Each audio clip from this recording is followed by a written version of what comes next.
अस्सलाम वालेकुम। जैसा कि आप लोग जानते हैं कि हम सीरीज़ बना रहे हैं फैटी लिवर के ऊपर, यानी कि चर्बीला जिगर के ऊपर।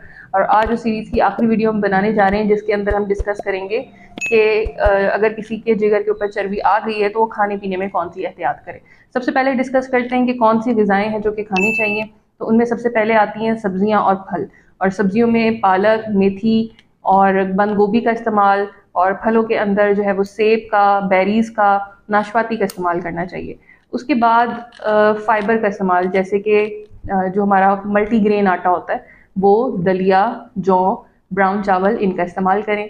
फिर कुछ हमारे गुड फैट्स होते हैं जिनका मैं बार बार जिक्र करती हूँ, और कोलेस्ट्रॉल की जो हमने सीरीज़ बनाई थी उसको भी ज़रूर चेक कीजिएगा। उसके अंदर भी मैंने इन सारी चीज़ों का जिक्र किया था कि कुछ गुड फैट्स होते हैं और कुछ बैड फैट्स होते हैं। गुड फैट्स की कैटेगरी में आता है जैतून का तेल, यानी कि एक्स्ट्रा वर्जिन ऑलिव ऑयल, जो हमारे नट्स के अंदर ऑयल होता है वो वाला ऑयल।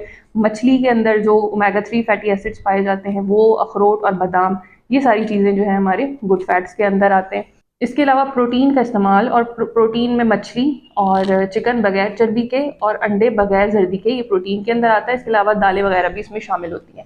अब बात कर ले, और इसके अलावा आप ग्रीन टी का इस्तेमाल कर सकते हैं और हल्दी वाली चाय का इस्तेमाल कर सकते हैं।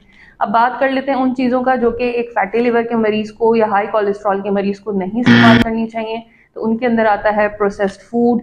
इसके अलावा फैटी लिवर के अंदर खसूसी तौर पे अल्कोहल का इस्तेमाल, जो लोग शराब नोशी करते हैं उनको चाहिए कि उसको ख़त्म करें, क्योंकि शराब आपके जिगर को बहुत ज़्यादा मुतासर करता है।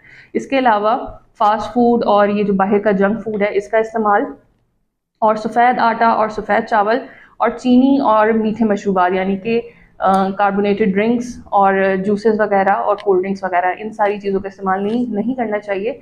साथ में एक्स्ट्रा टिप ये है कि आप अपने वज़न पे कंट्रोल करें और कुछ मिनट की एक्सरसाइज ज़रूर करें। तो इंशाल्लाह आप अपने फ़ैट को कंट्रोल कर सकते हैं और फैटी लिवर को भी कर सकते हैं।